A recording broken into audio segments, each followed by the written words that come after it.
सामने आ रही है। भोपाल से विधानसभा उपचुनाव के लिए कांग्रेस ने प्रत्याशियों की घोषणा कर दी है। विधानसभा उपचुनाव के लिए कांग्रेस ने प्रत्याशियों की घोषणा की है। ये इस वक्त की बड़ी खबर भोपाल से हम आपको बता रहे हैं। अभी विधानसभा उपचुनाव की तारीखों का ऐलान नहीं हुआ है, लेकिन कांग्रेस ने प्रत्याशियों का ऐलान कर दिया है। ये इस वक्त की बड़ी खबर हम आपको बता रहे हैं। विधानसभा उपचुनाव के लिए कांग्रेस ने प्रत्याशियों की घोषणा कर दी है। 27 सीटों पर चुनाव होने हैं कुल मिलाकर, और उन सीटों के लिए कांग्रेस ने अपने प्रत्याशियों की घोषणा कर दी है। कुछ नाम तो जाहिर हैं जो बीजेपी से आए हैं कांग्रेस के अंदर, उनको टिकट ऐसा लग रहा है कि मिलेगा। अभी साफ हो जाएगा थोड़ी देर में। ये बड़ी खबर इस वक्त की हम आपको बता रहे हैं। विधानसभा उपचुनाव के लिए कांग्रेस ने अपने प्रत्याशी उतार दिए। कुछ नाम भी हैं इस वक्त आपके सामने। दिमनी से रविंद्र सिंह तोमर, अंबाहा से सत्यप्रकाश को प्रत्याशी बनाया गया है। यह बड़ी खबर इस वक्त की, और 15 सीटों पर कुल मिलाकर जो नाम हैं वो सामने आ चुके हैं। तो ये कांग्रेस की तरफ से बड़ा ऐलान किया गया है, क्योंकि अभी तारीखों का पता नहीं है कि चुनाव समय पर होंगे या देरी से होंगे, कुछ साफ नहीं हो रहा है चुनाव आयोग की तरफ से भी। लेकिन कांग्रेस पूरी तरीके से तैयार, और 15 सीटों पर अपने प्रत्याशियों की घोषणा भी कर दी है। ये बड़ी खबर इस वक्त की हम आपको बता रहे हैं। 15 विधानसभा सीटों पर प्रत्याशियों का ऐलान कर दिया गया है। दिमनी से रविंद्र सिंह तोमर, अंबाहा से सत्यप्रकाश को प्रत्याशी बनाया गया है। जो जानकारी इस वक्त मिल रही है, कुल 15 सीटें जिन पर प्रत्याशियों का ऐलान कर दिया है। 27 सीटों पर चुनाव होने हैं। कुल मिलाकर 27 सीटें हैं जो खाली हुई हैं, जिसमें से 2 विधायकों का निधन हुआ है, और 25 विधायक जो कांग्रेस में थे वो भारतीय जनता पार्टी में शामिल हो चुके हैं। दिमनी से रविंद्र सिंह तोमर, अंबाहा से सत्यप्रकाश को टिकट मिला है। गोहद से मेवाराम जाटव और ग्वालियर से सुनील शर्मा उम्मीदवार होंगे। ये तमाम नाम हैं जो इस वक्त हम आपको बता रहे हैं। इससे पहले बीएसपी अपने उम्मीदवारों की घोषणा कर चुकी है। अब कुछ सीटों के लिए कांग्रेस ने भी अपने उम्मीदवारों की घोषणा कर दी है। बीजेपी के तो बहुत संभव है कि जो लोग पार्टी छोड़कर आए कांग्रेस, वही लोग चुनाव भी लड़ेंगे, तो वहां पर ज्यादा माथापच्ची नहीं है उन सीटों के लिए, क्योंकि कुछ लोग उनमें से मंत्री भी हैं, उनको चुनाव लड़ना ही है, तभी वो अपने मंत्री पद पर भी बने रह सकते हैं। ये वो नाम हैं जो हम आपको बता रहे हैं। इस वक्त 15 विधानसभा सीटों पर प्रत्याशियों का ऐलान किया गया है कांग्रेस की तरफ से। बड़ी खबर इस वक्त की। कांग्रेस पूरी तरीके से तैयार नजर आ रही है। दिमनी से रविंद्र सिंह तोमर, अंबाहा से सत्यप्रकाश को प्रत्याशी बनाया गया है। गोहद से मेवाराम जाटव और ग्वालियर से सुनील शर्मा उम्मीदवार होंगे। डबरा से सुरेश राजे और भांडेर से फूल सिंह का नाम सामने आ रहा है। तो ये तमाम नाम हैं जो कांग्रेस की तरफ से घोषित किए गए हैं।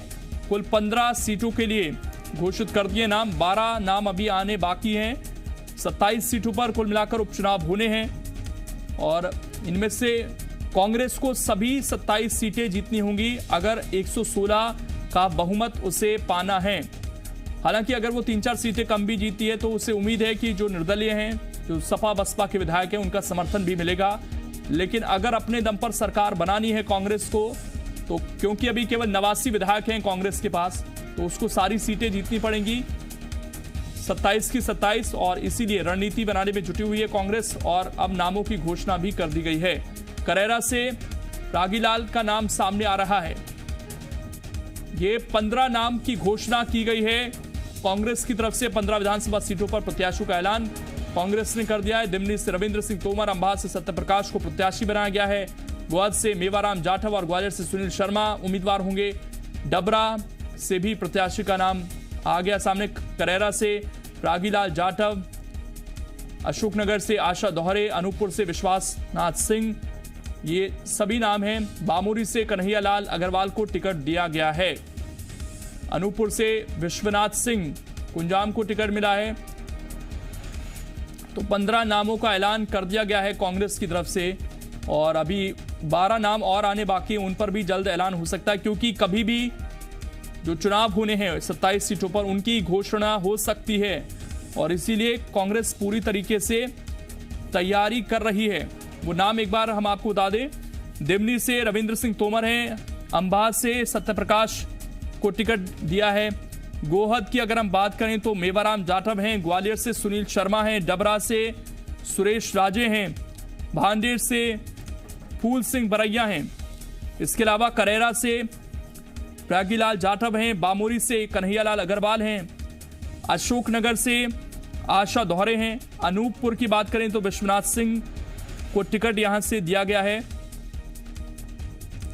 आगर से विपिन वानखंडे को टिकट दिया गया। हाट पिपलिया से राजवीर सिंह बघेल, इसके अलावा सांबेर से प्रेमचंद गुड्डू को टिकट दिया गया है। ये सारे नाम इस वक्त सामने आ चुके हैं। नेपा नगर की बात करें तो राम किशन पटेल, इनको टिकट दिया गया है। हाट पिपलिया से राजवीर सिंह बघेल को टिकट मिला है। आगर से विपिन वानखेड़े होंगे। सांची से आपको बता दें कि मदन लाल चौधरी अहिरवार को टिकट पार्टी ने दिया है। तो इसमें आप देखेंगे तो समीकरण बनाने की कोशिश की गई है और ये वो सारी सीटें हैं जहां पर कांग्रेस ने 2018 में जीत दर्ज की थी, लेकिन जो विधायक जीते थे उन्होंने पार्टी छोड़ दी और अब दोबारा से कांग्रेस के सामने चुनौती यह है कि इन सीटों पर जीत दर्ज करनी है। कुल 15 नाम है, एक बार फिर से हम आपको सिलसिलेवार तरीके से बताते हैं। दिमनी से रविंद्र सिंह तोमर का नाम है, अंबाह से सत्यप्रकाश का नाम है, गोहद से मेवाराम जाटव हैं, ग्वालियर से सुनील शर्मा हैं, डबरा से सुरेश राजे हैं, भांडेर से फूल सिंह बरैया हैं, करेरा से प्रयागीलाल जाटव का नाम है, बामोरी से कन्हैयालाल अग्रवाल हैं, अशोकनगर से आशा दोहरे का नाम सामने आ रहा है। इसके अलावा अनूपपुर पर विश्वनाथ सिंह का नाम है, सांची से मदन लाल चौधरी अहिरवार का नाम है, आगर से विपिन वानखेड़े का नाम है, हाट पिपलिया से राजवीर सिंह बघेल, नेपा नगर से रामकृष्ण पटेल का नाम है और सांबेर से प्रेमचंद गुड्डू का नाम है। प्रेमचंद गुड्डू अपने आप में चर्चित नाम, और अब वो कांग्रेस के लिए चुनाव लड़ेंगे। और संदीप भमरकर इस वक्त हमारे साथ जुड़ गए हैं। संदीप, कांग्रेस ने 15 नामों का ऐलान कर दिया है, किस तरीके से देखा जाए इन सभी नामों को? संदीप, देखिए, इन नामों को देखें तो बहुत सारे नामों पर सहमति बन गई थी। मसलन भांडेर से हम देखें फूल सिंह बरैया का नाम तय था और ये फूल सिंह बरैया को भांडेर से टिकट मिल गया है। इसके अलावा ये जो एक प्रेमचंद गुड्डू, जो पिछले दिनों चर्चा थी कि सांवेर से चुनाव लड़ेंगे या नहीं लड़ेंगे तुलसी सिलावट के खिलाफ, तो ये भी फाइनल हो गए। 15 जिन सीटों पर बात करते हैं तो उसमें जो पहले नाम तय कर लिए गए थे वो सारे के सारे हैं। आगर मालवा से विपिन वानखेड़े को टिकट दिया गया है। ये पिछला इलेक्शन भी लड़े थे मनोहर ऊंटवाल के खिलाफ में, और मनोहर ऊंटवाल का देहांत होने के बाद में ये सीट खाली हुई थी और एक बार फिर से विपिन वानखेड़े को मौका दिया गया है यहाँ से। ये जो उपचुनाव है इस सीट पर जो हो रहा है, ये इस अशोकनगर सीट पर, ये जो सीट है ये सिंधिया कांड के पहले खाली हुई सीटें हैं इसमें। और जो दूसरे हम अगर उम्मीदवारों की बात करें तो ये वो चेहरे हैं, मसलन हम सांची में बात करें, सांची विधानसभा क्षेत्र में कांग्रेस के अभी तक जो चेहरे रहा करते थे वो हमेशा प्रभुराम चौधरी थे। सिंधिया कोटे से इनको टिकट मिल जाता था, लेकिन अब सिंधिया के साथ ही वो बीजेपी में जब चले गए हैं तो उनके उस सीट पर मदन लाल चौधरी को टिकट दिया गया है। मदन लाल चौधरी अहिरवार ये अब ये प्रभुराम चौधरी के समाज से ही आते हैं और ये एक सशक्त दावेदार समझे जा रहे थे, कद्दावर लीडर हैं। इनके साथ में जो रायसेन के लोकल लीडरशिप है वो इनके साथ में है, तो इसीलिए इनका कद बड़ा समझा जा रहा था। सुरेश राजे को डबरा से मौका दिया गया है, ये हमेशा उम्मीदवार रहा करती थी और सुरेश राजे इस बार डबरा सीट पर उम्मीदवार होंगे। जो सत्यप्रकाश सखवार है अंबाह सीट से, ये यूथ यंग चेहरे हैं, उनको मौका दिया गया है। इनमें से जो 15 नाम पर हम गौर करते हैं तो ये सभी नामों पर लगभग वो नाम है जिनके जहां पर कोई किसी असमंजस के हालात नहीं है। लेकिन कुछ एक सीटें ऐसी हैं, मसलन महगांव है या कुछ सीटें हैं जहां पर कुछ विवाद की स्थिति है। मेहगांव से उम्मीद ये थी, जो पार्टी में बातचीत चल रही है वो चौधरी राकेश सिंह चतुर्वेदी को लेकर चल रही है। चौधरी राकेश सिंह चतुर्वेदी को एक सर्वे के बाद में एक उपयुक्त उम्मीदवार इस इलाके में समझा जा रहा है, लेकिन लोकल लीडर्स का विरोध भी है। अभी कांग्रेस इनको मनाने तक में लगी हुई है। ठीक संदीप, बिल्कुल कांग्रेस ने अपने 15 नाम सामने रख दिए हैं। अभी कुछ सीट ऐसे जिन पर चर्चा चल रही है, उनके नाम भी सामने आ सकते हैं। शुक्रिया आपका संदीप जुड़ने के लिए और जानकारी देने के लिए।